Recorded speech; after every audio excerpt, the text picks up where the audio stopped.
First, we have a weather alert about that cold weather that is headed our way. Right, we're expected to see high winds and even the chance of some freezing rain and maybe some snow in some places.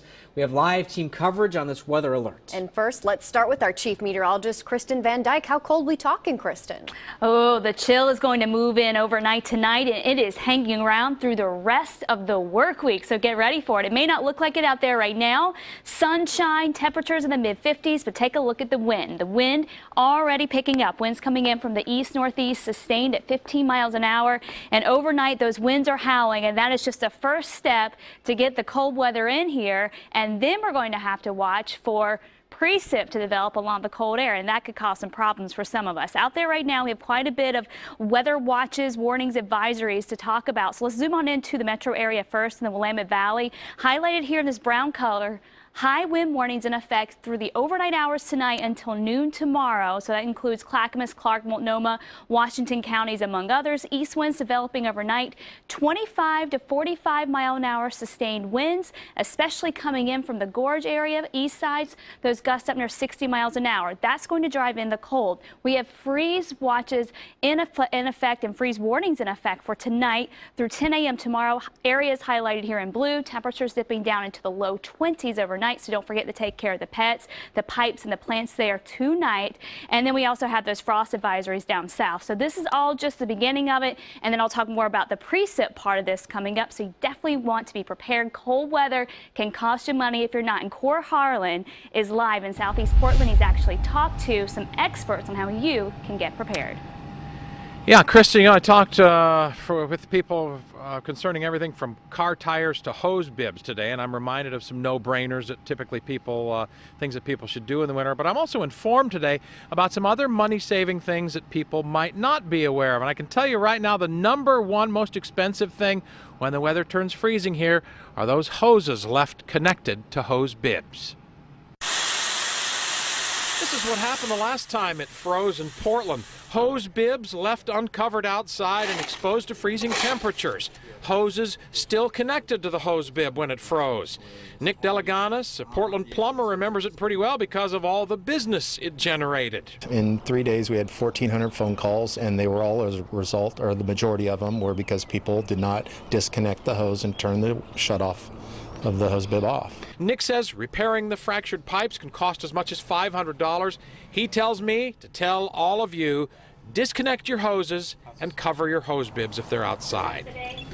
And while the good people at Les Schwab would be perfectly happy to sell you a new set of snow tires, studded snow tires and chains, store manager Joe Petrogianis tells me you can enhance the traction on your existing tires by siping them at a cost of about $17 a tire. It'd be the equivalent of taking a razor blade and making very small slits in your tire to create more edges, which will give you better traction in the rain, the slush, and the snow. As for keeping your home comfortable when it turns cold, no-brainers include changing air filters on your heating system.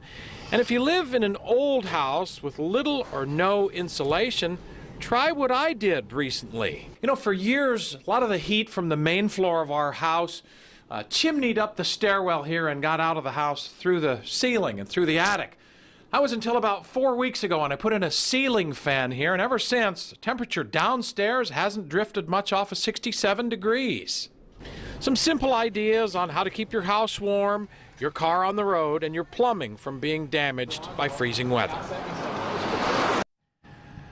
And it's hard to even think about all of that on such a beautiful, mild, warm, sunny day. But Kristen, as they say, the times are a-changing and the weather will change sooner than that. Back to you in the studio. It sure is. It's just beautiful out there today. But the winds, again, are already starting to pick up. And, of course, where they always come roaring in right through the gorge, and Vista House usually sees those top wind speeds to bring in the cold.